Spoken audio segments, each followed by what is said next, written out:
Om Swastiastu, pemirsa Bali TV, dimanapun Anda berada, kembali saya Nyoman Winata, redaktur pelaksana harian Bali Post, menjumpai Anda seperti biasa pasti dalam Bali Post Talk ya. Kali ini saya akan mewawancarai Bapak Ketut Madre, mantan Ketua LPD Kedonganan, tentu juga tokoh masyarakat yang berpengalaman di bidang perekonomian masyarakat adat. Kita akan bicara tentang lembaga usaha paduan desa adat yang kemarin di Pesamuan Agung Majelis Desa Adat itu diluncurkan oleh Pak Gubernur. Tentu menarik untuk kita kupas, sebenarnya Bukda ini apa? Nah, kira-kira kaitannya dengan LPD juga sebagai salah satu lembaga perekonomian di keuangan ya di tingkat desa adat, tentu juga memiliki peran yang penting dalam bagaimana menggerakkan perekonomian rakyat. Kita sapa dulu narasumber kita, Om Swastiastu, Pak Tet. Om Swastiastu, Om Swastiastu. Gimana kabar, sehat ya? Astagfirullah, sehat. Pak Tet sudah pensiun ini berarti dari LPD Kedonganan?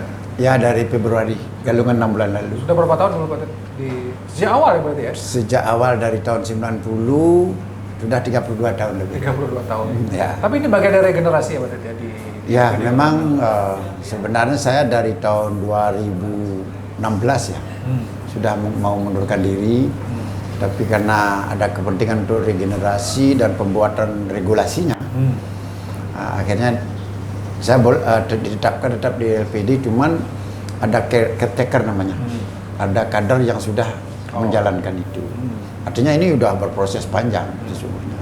Okay. Nah, akhirnya saya buatkan namanya regulasinya buka Praram LPD di Sadar Kedonganan, beserta turunannya dan SOP, jobdesk, lengkapnya seperti itu. Jadi ini sebenarnya hal yang baru di LPD, karena kalau kita lihat mungkin LPD lain belum begitu banyak yang membuat Praram, membuat SOP untuk bagaimana pelaksanaan teknis detail di LPD ya Pak? Harapan ya bagi seluruh para pengurus LPD di Provinsi Bali, demikian juga Desa Adat Provinsi Bali yang telah memiliki LPD, ini adalah amanah sesungguhnya dari Undang-Undang.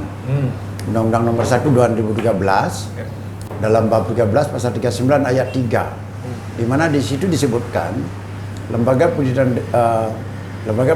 desa yang ada di Bali atau LPD dan Lumbung Pitih Negari yang ada di Sumatera Barat tunduk pada hukum adat.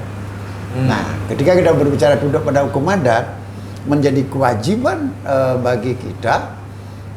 Dan demikian juga saya waktu itu juga kebetulan di MUDP Bali mendorong ini. Dan Astungkare saat itu mendapat sambutan dari Pesamuan Agung waktu itu tahun 2014. Dan memang dari Pesamuan Agung itu tanggal 8 Agustus ya saat itu tahun 2014 mengeluarkan yang namanya petunjuk ya atau pedoman tentang Praram LPD Bali. Oh, sudah ada ya? Sudah ada itu. Nah, cuman ini belum dapat ini. Sudah itu yang kedua surat edaran terkait dengan bagaimana seluruh desa adat supaya membuat Praram. Itu. Nah, saya manfaatkan itu di LPD Kedonganan tahun 2016, tanggal 31 Oktober tahun 2016, Praram kami sudah di Pasupati. Dan itulah yang saya lanjutkan sekarang. Praram yang khusus mengatur tentang LPD ya. Ya, Praram sebagai hukum adat tadi yang dimaksudkan dalam undang-undang. Jadi LPD dan PT Negari itu tunduk pada hukum adat. Hukum adat itu yang dimaksud adalah Praram gitu ya. Praram itu kan itu yang belum punya banyak ya LPD. Mungkin. Nah, kan hukum adat itu kan yang paling tinggi Praram kan aweg-aweg. Nah, aweg-aweg di dalam awegnya itu harus menyebutkan. Ya, Praram lebih detail lagi ya. Kalau di aweg-awegnya sudah memasukkan bahwa LPD sebagai paduan desa adat, maka akan dibuatkan Praram penyacah aweg. Karena Praram itu kan ada 3. Ada yang disebut dengan Praram penyacah, Praram pengeli, dan Praram penepas bicara. Itu 3 itu pedomannya di situ ada. Nah, sekarang untuk LPD Kedonganan yang kita buatkan Praram penyacah. Karena sudah ada di aweg-aweg. Ya, kalau yang belum nanti buatkan Praram pengeli yang mengatur secara khusus teknis terkait dengan LPD. Demikian juga secara umum ya, secara baku di lembaga keuangan itu kan juga 3 regulasi. Kayak OJK kalau itu ada undangnya kan yang membuatkan itu. Sudah itu ada yang nomor 2 disebut dengan tata kelola. Itu wajib di dalam regulasi kan mengatur tata kelolanya. Ketiga apa yang harus kita punya di situ? Bagaimana mengendalikan risiko. Nah, kayak manajemen risiko. Apalagi ini di adat. Risikonya bertambah lagi, di samping manajemen risiko secara umum juga ada bagaimana mengendalikan risiko sosial. Karena modal LPD kan modal sosial. Ya. Tidak utuh kita dapat uang, itulah. Makanya namanya labda tadi ya. Ya, sehingga Bukan laba ya sebenarnya. makanya saya sangat bersyukur juga ya dengan keluarnya Perda 4 2019 di dalam pasal 60 ya. Di situ dengan jelas sekali disebutkan bahwa ada dua pokok artinya kepentingan untuk menguatkan ekonomi di desa adat itu. Yang namanya Labda Pencengkeraman Desa atau LPD dan Baga Usaha Perdagangan Desa atau BUPDA. Nah, ini juga di BUPDA ini ada berpendapat banyak. Ini kan harusnya BUPDA membawahi LPD. Digabung. Nah, itu nggak boleh itu sebenarnya ya. Kenapa dulu nanti? Nah, ini patut kita syukuri sebenarnya. Berarti keluarnya Perda 4 2019 menguatkan keberadaan daripada lembaga pendidikan desa ini. Karena di dalam bab satunya, ketentuan umumnya di angka 34, di dalam Perda 4 2019 juga disebutkan bahwa lembaga pendidikan desa adalah Labda Pencengkeraman Desa yang ada di wewidangan desa adat Kedonganan, di desa adat yang bergerak di sektor keuangan. Sedangkan kalau BUPDA itu Baga Usaha Perdagangan Desa Adat yang bergerak di bidang sektor real. Gitu. Kan beda. Jelas bedanya. Nah, ini sebenarnya ide cita-cita ini sih saya kebetulan di Kedonganan tahun 2006 itu saya coba di situ kan mewujudkan. Memang penguatan Labda Pencengkeraman Desa atau LPD ini dia harus akan berpengaruh signifikan terhadap sektor real yang kadang disebut dengan BUPDA. Karena dari pertumbuhan LPD sudah tentunya akan meningkatkan penguatan modal LPD. Karena dari labdanya itu, dari laba atau labdanya itu ya, kan dibagi itu persentasenya itu untuk penguatan modal. Nah, kalau modalnya kuat, sudah itu kepada masyarakat kuat, kan dana pihak ketiga terhimpun. Dengan terhimpunnya dana pihak ketiga ini secara otomatis aset LPD akan naik. Berarti kepercayaan LPD naik. Supaya tidak terjadi over liquid, kelebihan dana, inilah perlu desa adat itu membangun usaha yang lain. Supaya uangnya tidak ngantre di salah satu bank gitu kan. Di tempat lain. Ini harus dicairkan melalui apa? Ini namanya sektor real atau BUPDA sekarang. Baga Usaha Perdagangan Desa Adat. Kalau kita di sini yang dulu tahun 2007 itu yang kita bangun adalah 24 warung ikan bakar. Itu dulu sekitar 20 miliar ya.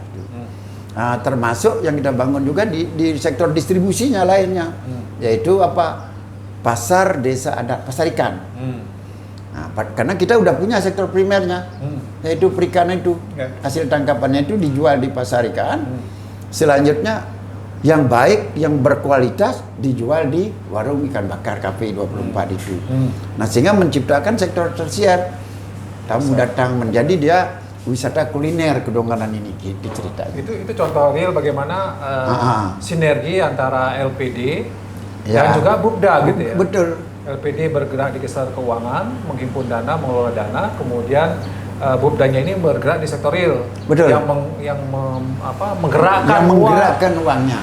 Itu sebenarnya konsep yang ingin diterapkan juga di seluruh Bali gitu ya. Kita harapkan ya. Harapkan begitu. Idealnya bisa ya. Idealnya bisa dan ini terbukti bisa. Nah, disitulah penting ketika peraram LPD ini memberikan ruang. Nah, kenapa saya sebut tadi harus ada peraramnya? Karena peraram ini kan dibuat oleh masyarakat. Kesepakatan masyarakat itu tertuang dalam peraram. Apa yang diinginkan oleh masyarakat tertuang dalam peraram. Nah, termasuk bagaimana dia berinvestasi di sektor real. Yang tadi itu. Nah, apalagi sekarang dengan keluarnya Perda 4 tahun 2022, ini menjadi dilindungi dia. Sektor real ini luar biasa ini. Ya, luar biasa memang yang kita persamuan kemarin itu. Itu berarti dengan sini secara otomatis kan dilindungi sektor real yang sudah ada, budaya yang sudah ada.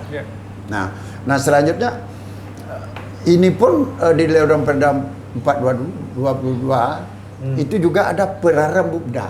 Mesti harus dibuat. Ya, Itu. Ada. Nah, sehingga sinergisitas antara peraram LPD dan peraram Bupda ini saling mengisi. Nah, mewajibkan di peraram Bupda itu supaya hasilnya ini ditabungkan di LPD. Gitu sebenarnya. Demikian juga di LPD Kalau mewajibkan biar dananya keluar desa kan harus diciptakan sektor real.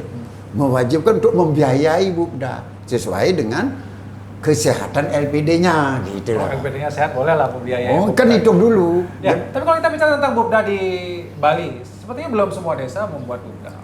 Apa yang sebenarnya jadi persoalan? Apakah memang kalau kita SDM-nya nggak kuat, nggak sampai ke sana, atau memang seperti apa ini? Kalau saya melihat begini ya, kan ada 1.437 desa ada di Bali.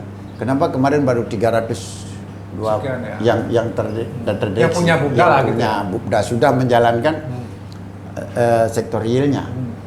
Ya ini kan penyebabnya karena kita belum menyadari, belum sadar semua bahwa potensi yang kita miliki di desa adat itu kalau kita kelola dengan maksimal akan menghasilkan sesuatu yang luar biasa. Contoh ya, terkait dengan yadnya. Nah, kita berbicara yadnya. Kan banyak sekali sekarang krematorium. Kenapa terjadi itu? Kan karena kita tidak ngeh bahwa itu sesungguhnya peluang. Padahal orang selama ini berpikir bahwa yadnya itu hanya korban aja, pengorban pengeluaran. Padahal tidak, itu menciptakan perputaran perekonomian. Nah, kalau hal ini juga saya ngaben masal itu itu berapa komponen dilibatkan. Ada dagang wadah kan, sudah itu ada termasuk siapa pemuputnya, ada dagang Banten, dagang Canang, itu terlibat semua. Kalau kita ngaben itu 1,5 miliar umpamanya, pasti rekeningnya di LPD itu sejumlah itu, nggak ada yang bocor. Kita lakukan itu. Itu sebabkan kenapa kami yakinkan bahwa ngaben masa itu bisa gratis. LPD tidak akan ngeluarin itu. Karena kan kantong kanan, kantong kiri. Kan ada contoh Serati Banten. Kalau ini desa adat mampu memayungi, itu kan jadi Bupda. Nah, itu jadi usaha ya? Unitnya Bupda. Karena Bupda pandangan saya ini adalah boleh dikatakan dia menjadi holding bisnis. Holding dalam bahasa kerennya. Iya, unitnya ini. Unit dagang kompor. Nah, itu. Dan dari holding ini juga bisa mengadopsi usaha pedulian krama kan. Ada tenda, ada dagang kursi, dekorasi itu. Nah, ini dibiayai gitu loh. Nah, secara otomatis ketika terjadi upacara yadnya, upacara pemargi ngaben di 6 bulan kan itu semua kita manfaatkan. Nggak ada keluar. Itu sehingga hidup dia, kalau dia ada punya uang pinjam di LPD kan. Pinjam dulu nih untuk membiayai ngaben masanya gitu kan. Bupdanya bisa pinjam. Sudah itu dia bisa menghasilkan Serati Banten itu bisa digaji. Artinya layak lah pasti dia. Oke. Itu salah satu contoh dari Bupda bisa bergerak di sektor jasa. Jasanya apa? Jasanya menyediakan konten. Ada sektor-sektor real misalnya yang lain yang bisa menghasilkan gitu. Tapi tentu harus ada peraramnya, Pak. Betul, makanya masyarakat harus menggunakan jasa Bupda itu, misalnya belanja di Bupda itu, ya harus diatur juga seperti itu. Sekali lagi, ketika kita berbicara peraram, berarti itu kan kesepakatan krama. Itulah sebabnya kenapa peraram itu harus dibuat oleh krama. Jangan sekedar sekian orang terus ini nggak bisa. Artinya ini loh kepentingan mereka. Karena secara utuh paling tidak secara garis besar 3 hal yang harus diatur dalam peraram Bupda. Kalau tadi di peraram LPD ada 3 hal juga. Regulasi, tata kelola, dan manajemen risiko yang harus diatur. Kalau di Bupda ada 3 hal juga terkait sektor primer, sekunder, dan tersier. Ini wajib usahanya soal ini, core bisnisnya ini 3 ini. Nah itu, karena di core bisnisnya ini tetap sih butuh regulasi, tapi lebih tidak seperti LPD. Kalau di core bisnis LPD keuangan lebih sensitif. Kalau core bisnis di sektor real walaupun lebih berisiko juga ya sebenarnya. Artinya sektor keuangan lebih berisiko. Kalau ini hanya dia contoh realnya ya. Ini dagang aqua. Atau dagang air. Kalau airnya habis berarti dagang laku kan. Kalau tidak uangnya kemana? Kan simpel. Kalau sektor keuangan tidak bisa. Uangnya keluar yang ada cuma kertas. Pak Man punya deposito. Pak Man punya deposito di LPD. Bentuknya apa? Yang Pak Man bawa kertas. Uangnya kemana? Dipakai orang lain. Berarti kan risiko ada. Itu bedanya. Oke. Karena waktu kita mungkin lebih pada penekanan dari Pak Tut sebagai mantan ketua LPD Kedonganan dan juga sering memikirkan tentang perekonomian masyarakat adat. Bagaimana kita berharap ya kepada pemerintah, kepada masyarakat adat agar LPD dan Bupda ini betul-betul bisa menjadi penggerak ekonomi masyarakat desa adat. Apa yang mesti dilakukan? Pertama ya saya bersyukur ya sekarang karena dengan keluarnya Perda 4 2019 satu hal secara garis besar sudah bisa menguatkan, lebih menguatkan lagi keberadaan eksistensi desa adat, penguatan otonomi, terutama dari sisi perekonomian adat, karena lembaga keuangan adat sudah ada, sektor realnya sudah ada. Nah, harapan kita kan memberikan ruang yang lebih luas pada desa adat itu. Ya dengan sudah tentunya memberikan contoh kayak di sektor primer. Kalau di sektor primer oke, sekarang desa adat sudah punya Bupda ada ini. Tetapi terkait dengan kebijakan lain penyaluran yang perlu. Nah, perlu dibuatkan kebijakan ketika dia sudah menghasilkan, ada distribusi terhasilkan itu teorinya. Tapi perlu dibuatkan kebijakan siapa yang menampung. Mungkin ini nanti kalau sudah kuat, walaupun sekarang ada sudah pergub terkait dengan buah lokal dan lain sebagainya. Nah, ini perlu ini lebih lagi. Gitu. Artinya perlu kebijakan ya, perlu ada komitmen. Ya. Ketika ini benar, demikian juga dari sisi tidak saja dari pemerintah, dari masyarakat adat juga harus komitmen ya. Harus menghidupkan harus menghidupkan ininya, jangan ketika disuruh belanja belanja di Bupdanya atau ada dia punya usaha warung atau apa tidak mau belanja. Bagaimana pemerintah bisa ini? Pemerintah udah mengayomi, tapi kita nggak mau kan. Nah, sering kita turun nyamuk malah musuhin bakat kan gitu. Ini nggak boleh. Dan sisi lain juga yang dipercaya mengelola desa adat ini harus menunjukkan. Nah, paling tidak konsep transparan lah. Nah, yang tarif gitu kan gitu. Baik. Terima kasih Pak Tut atas waktunya dan tadi pemaparannya tentang bagaimana LPD dan Bupda ke depan bisa menggerakkan perekonomian masyarakat adat. Tapi tadi pada bagaimana komitmen masyarakat adat sendiri untuk bagaimana ini menghidupkan kedua lembaga ini sehingga betul-betul tidak hanya ada namanya saja, tapi kemudian tidak berjalan dengan baik, justru akan menjadi persoalan. Demikian Bali Post Talk kali ini. Ya, memang kita dikit. Ya. Dikit. Pertama ya komitmen sekali lagi kita harus garis bawahi karena dari pengalaman kita, pengalaman saya itu komitmen di prarabnya udah rigid kayak gitu. Ketika ada pergantian bendesa itu prarab nggak dipakai. Ini komitmen juga. Ini harapan kita ke depan. Benar-benar kalau memang itu prarab sudah disahkan, sudah itu kita sepakati, mari apalagi ini mau masuk pati loh prarab itu. Kalau kita ingin menguatkan adat kita ini memang 3 hal ini, periangan, pembangunan, pelemahan. Karena fungsi daripada Bupda dan LPD ini adalah sangat tepat untuk menguatkan keberadaan adat budaya kita yang dijiwai agama Hindu. Itu. Terima kasih Pak Tut. Demikian Bali Post Talk kali ini. Saya ucapkan terima kasih atas perhatiannya. Satu dengan Bapak Santi. Om Santi. Om Santi. Oke, semua.